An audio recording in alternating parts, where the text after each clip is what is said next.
Presentamos Entrevista.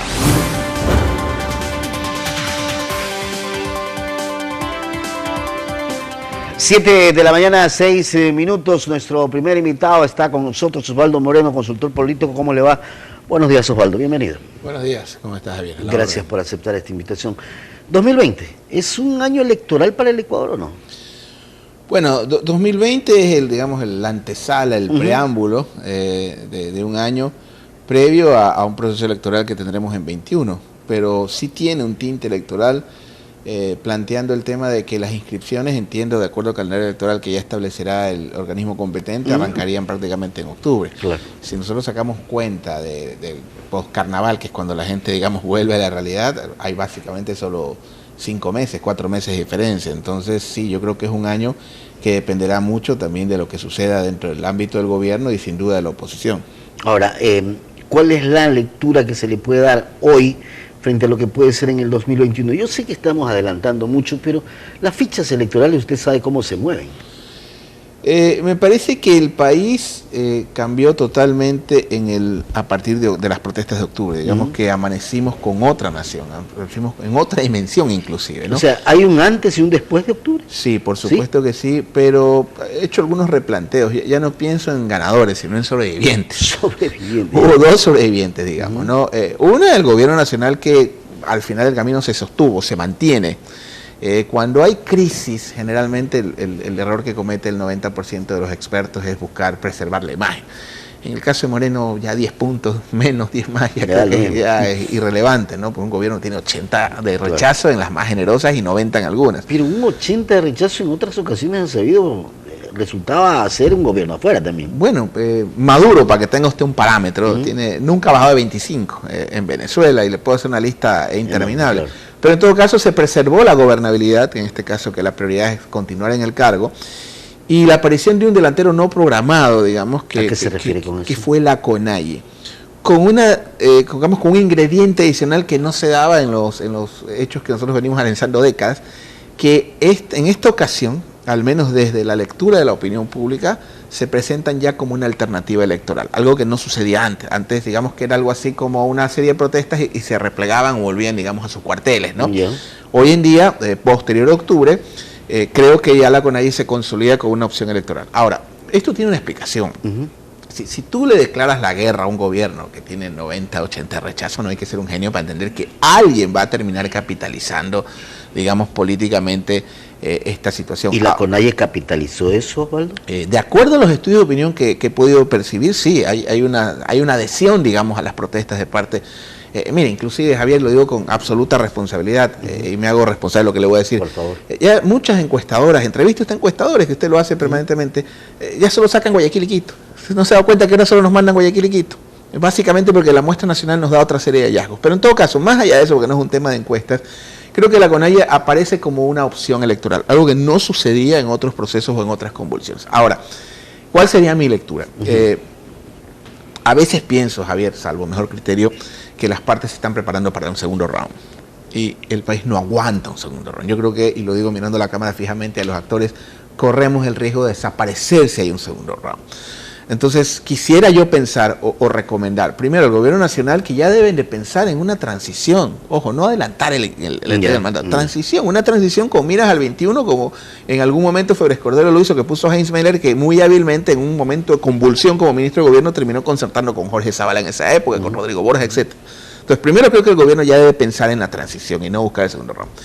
Y la CONAIE, y esto va para la CONAIE, yo creo que ya deben de proyectarse como una opción, si es que lo son, que de hecho creo que lo son, pero ya deben de proyectar que su impronta no solo es el palo, la piedra y las llantas quemadas. Yo creo que para ser una opción electoral tienen que dar señales de moderación al país y a muchos sectores que les tienen terror. Sí, y me parece que ha habido cosas positivas, como su planteamiento de la tesis económica. A mí me pareció extraordinario que ya debatamos más allá de la tesis de 4, como que si la economía fuera una ciencia que se basa en lo que piensan 4 economistas liberales que tienen buenas relaciones independientemente públicas. Si son o no buenas las medidas, pero ya debería existir un debate. Ya es hora que haya un debate en ese sentido, porque la economía es una ciencia social amplísima. Yo no soy economista, obviamente, pero creo que eso me parece interesante. Y obviamente el resto de actores políticos que creo que terminaron siendo de alguna forma parte de esa espiral del gobierno en su salvataje, digamos, político, Creo que terminó afectando a Correa bastante, porque antes de octubre, pregúntele a cualquier encuestador, el correísmo ganaba en primera vuelta en las encuestas. Afectó sin duda a Lasso, o afecta, porque creo que cogobierna con este gobierno, y de alguna forma a Nebot, que terminó tomando la posta. Ahora, dependerá obviamente de estos actores políticos en el transcurso del 2020, de alguna forma, no sé si la palabra es despegarse, pero sí proyectarse como algo mucho más que un... Que no es fácil, Osvaldo. Bastante difícil. Porque cuando usted habla de que la CONAIE es la que capitalizó toda esta situación de octubre, bueno, ellos ya tuvieron en su momento un candidato a la presidencia. El doctor Maca, si no me equivoco, que sacó el 2.4%. Ya. ¿Qué reflejaría eso entonces hoy en día si la población indígena sigue siendo el mismo porcentaje, más o menos 7-8% en el Ecuador? A ver, es que ahí, mi querido Javier, estamos pensando en cuanti. Y este no es un tema cuanti, cantidad, claro. sino un tema quali. Sí. Ya, si usted, insisto, si usted toma la bandera de oposición contra un gobierno que lo rechaza, digamos que no es el 90, el 80. Ya es bastante. Ya es terrible, ya es un... Eso es un respaldo que puede tener. Eso es un cáncer grado 4 en términos oncológicos, vaya a la casa a morir. Entonces, en ese contexto, que usted que esté en cabeza la oposición, porque no vamos a hablar de la eficiencia del gobierno, no soy el indicado, yo no voy a hablar de eso, pero está claro que es impopular. Eso, porque inclusive yo creo que el gobierno no tiene problemas de talento humano, tiene un problema de conducción, porque hay gente muy valiosa en ese gobierno. Entonces, si alguien encabeza la oposición, en este caso han sido los indígenas, en la calle, como usted quiera, producto de unas medidas que en la forma, y esto lo hablamos en otros medios con usted inclusive, en el fondo estamos creo de acuerdo, es impresentable que los ecuatorianos me subsidien a mí la gasolina, por decirlo. Es impresentable que le subsidiemos la gasolina a un Mercedes-Benz 350 SL serie especial a diésel. Pero la forma creo que fue el gran error. Yo creo que vinieron 4 gringuitos del FMI con un PowerPoint y no les quisieron explicar que eso es medidas de shock. Y el shock no funciona ni en Estados Unidos. Pues. Entonces, creo que en la forma que no fue el error. Ahora, ojalá este 2020... la focalización de los subsidios, que creo que es lo que hay que hacer, eso es indiscutible, sea de alguna no hay forma. Otra forma, no, yo creo vamos que a hablar de economía, mientras no se toque la ruralidad, porque ahí viene la papa, la comida, digamos, esas manos sucias que están en el agro son las que nos alimentan a todo el Ecuador, ¿no es cierto? Dejemos de pensar tanto en el macro y hablemos un poco del micro. Ok, entonces, mientras que se mantenga en la ruralidad, que creo que es necesario, como en todo el planeta, que los gringos, ustedes cómo respaldan a su agricultura, obviamente la transportación pesada y obviamente un proceso poco a poco, yo creo que debería ser la vía, pero eso ya depende del gobierno. Ahora, retomando el tema electoral, creo que en 2020 sin duda se van a dar una serie de circunstancias donde sin duda la CONAIE, digamos, es el nuevo actor electoral, el correísmo se mantiene vigente, de alguna forma. No entiendo eso que hace el gobierno de sacar correístas encadenados, generar una fábrica de mártires. No puedo hablar del tema jurídico porque no es mi especialidad, pero me parece un error, al menos comunicacionalmente, sacarle una fábrica de mártires al correísmo. Le está dando candidatos hasta el 2040. Porque Pavón, la señora Pavón y el señor Hernández son gente joven, son gente de 40 años y la expectativa de vida aumentó a 90 años. Y obviamente no deja de ser Lasso un actor que depende mucho, obviamente, de que si Nebot corre o no corre. Y un Nebot que si lo que está esperando es que le diga que va a ganar en primera vuelta, no creo que eso va a suceder, si esa es la condición. Ahora, ¿por qué un Lasso que depende de Nebot si va a ser candidato? Porque es una tendencia muy atomizada y digamos que este país es muy pequeño para dos candidatos. ¿Se divide esa derecha, por así decirlo? Sin duda, sin duda. Si hay los dos candidatos. Sin duda, entre Nebot y Lasso suman un candidato de derecha, pero Nebot no deja de ser un candidato con más contundencia y más fuerza. ¿A nivel país o a nivel de ciertas provincias, en el caso de Jaime Nebot? Bueno, Nebot es un indiscutible líder regional. Y ojo, no de cualquier región. Guayaquil representa el 35% del padrón. Ya. ¿Regional y algunas otras provincias? Yo creo que nunca terminó de proyectarse como un líder nacional o está en ese proceso. Bueno, pero lleva años. Sí, claro. Usted puede decir 40 años en campaña y no pasa el 22% de ninguna encuesta. Ahora, siempre lo que Nebot trabajó fue en el tema, digamos que después de 96 como que abortó el proyecto nacional. Correcto.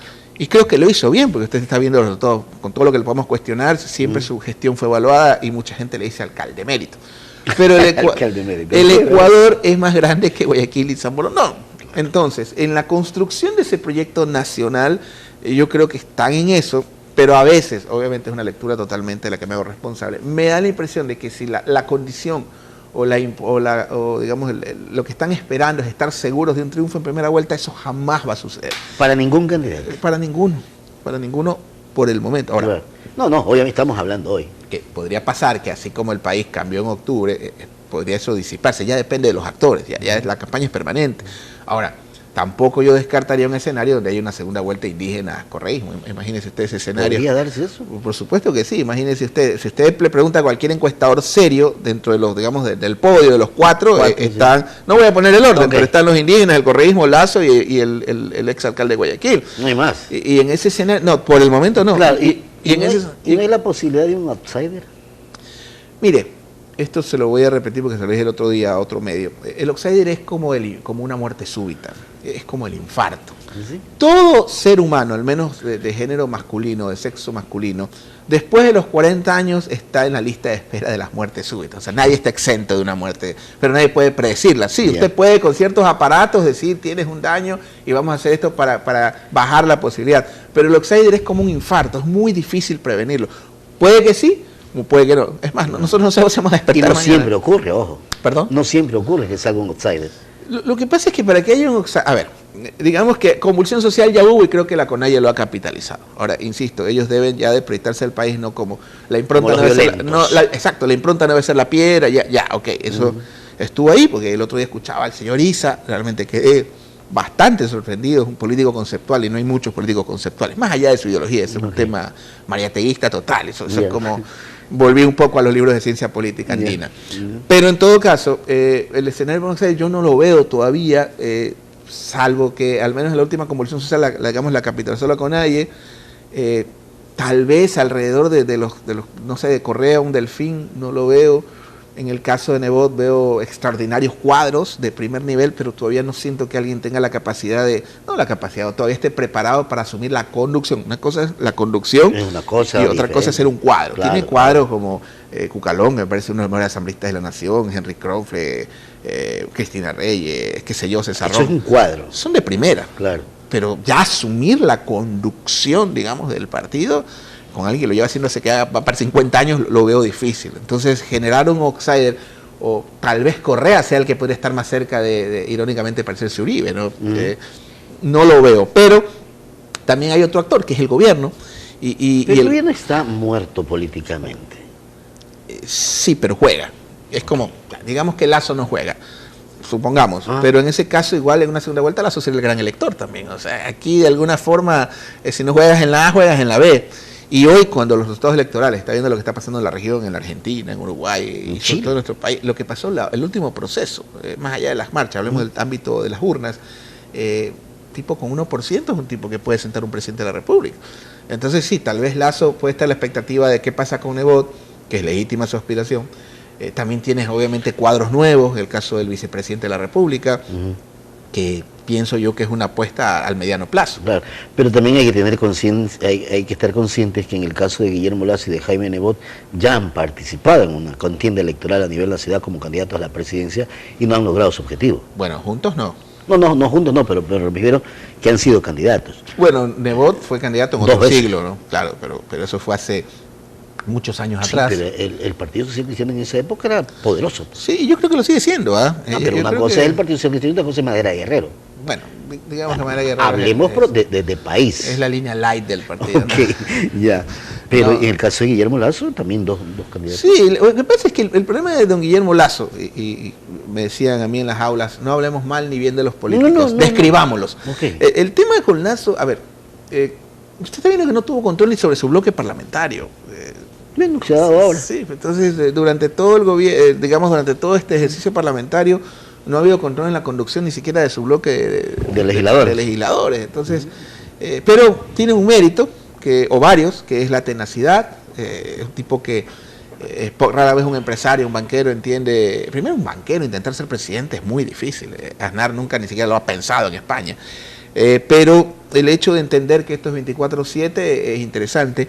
No sé qué tan positivo es haber sido a Quito. Yo creo que eso fue una recomendación del Team DP, de los amigos de la DP, lo convencieron que se vaya a Quito. Bueno, es bueno tener un amigo banquero cerca, pero pensaría yo que Lasso debe hacer algunos replanteamientos. No es imposible, porque si Nebot saliera de escena, porque Nebot no es seguro, él no ha dicho formalmente yo soy candidato. Pero estamos jugando en estas fichas que hay. Sí, lo que pasa es que el rechazo al gobierno, y lo digo con mucho respeto, porque yo no soy enemigo del gobierno, pero tengo que decirlo, el rechazo al gobierno es tan grande que hay un nicho muy extenso para abarcar, digamos, esa oposición, que por ahora lo hace la CONAIE, y el correísmo encadenado, digamos. Claro, entonces, es tan grande ese rechazo, por las razones que sean, no voy a entrar en ese detalle, que es necesario. Vamos a hablar de la derecha. La derecha quiere competir, bueno, lo primero que tienen que hacer es ir llorando a la candelera a pedir que saque un candidato. Alguien tiene que hacerse cargo de la factura del morenismo. Alguien tiene que pagar los platos rotos del morenismo. 3 años de recesión en economía, pues no, ¿hasta cuándo la culpa es de Correa? Pero más allá de eso, alguien tiene que hacerse cargo del correísmo. Y si el gobierno no saca un candidato, así tenga ese candidato que ir con 20 guardaespaldas a hacer campaña, si el gobierno no saca ese candidato, la derecha va a terminar asumiendo, digamos, los costos políticos. ¿Cuál derecha? Yo diría directamente Lasso y Nebot en ese orden, aunque Nebot ya se ha distanciado. De hecho, ya hoy día están, creo que más parlamentariamente están trabajando con Revolución Ciudadana, con el correísmo. Pero si es que una de las condiciones, los ingredientes que necesita la derecha es que el gobierno saque candidato. Es necesario que saque. ¿Y si no saca? Yo creo que van a terminar pagando la factura. Pero los dos, Guillermo Lasso y Jaime Nebot, también tienen rechazo. Sí, por supuesto que sí, lo tienen, pero añádale ese ingrediente el haber cogobernado con el gobierno más impopular, al menos de este siglo. Yo no sabía, ni siquiera Maguad llegó a esos grados de rechazo, y bueno, y terminó sobreviviendo, y ya dependerá del gobierno. Vamos a ver si hay algún cambio en la conducción económica y política. Y la última, ¿no habrá una candidata presidencial? Bueno, siempre en el imaginario tuvimos a Cintia Viteri en su momento, la doctora Rosalía Arteaga no se le dejó ser presidenta de la República con la misma constitución que fue Hurtado presidente, solo porque tenía varios, digamos las cosas como son. Siempre va a haber el espacio, pero al menos hoy a esta hora no hay. Yo no veo, a menos que la ministra Roma quiera ser candidata, ahí está el candidato que el gobierno necesita, con 50 guardaespaldas seguramente haciendo campaña, que creo que eso no se olvida, pero no veo por lo menos un cuadro todavía con ese perfil. Y ojalá que lo haya, Cuando las mujeres toman el control de la política, las naciones mejoran, eso está comprobado. ¿Así? Sí, vaya, usted investigue. Donde gobiernan mujeres hay mejoramiento en todo. Lo que hoy no es un tema de yo no soy para nada, soy totalmente pro vida, pero yo creo que es necesario que la mujer asuma ese rol político. Y ellas ocupan el 53% del padrón electoral, ojalá voten por mujeres. Empieza la mujer respaldando a la propia mujer. Osvaldo, quiero agradecerle por haber estado con nosotros esta mañana. Que tenga buen día, buena Navidad, un buen año también si no nos vemos. Y lo vamos a molestar como siempre cuando ya estemos dentro de este hervidero de la política. Muchas gracias y los mejores deseos al país y que tengamos paz y trabajo. Osvaldo Moreno, consultor político, 7 de la mañana, 24 minutos. Vamos a la pausa, regresamos enseguida.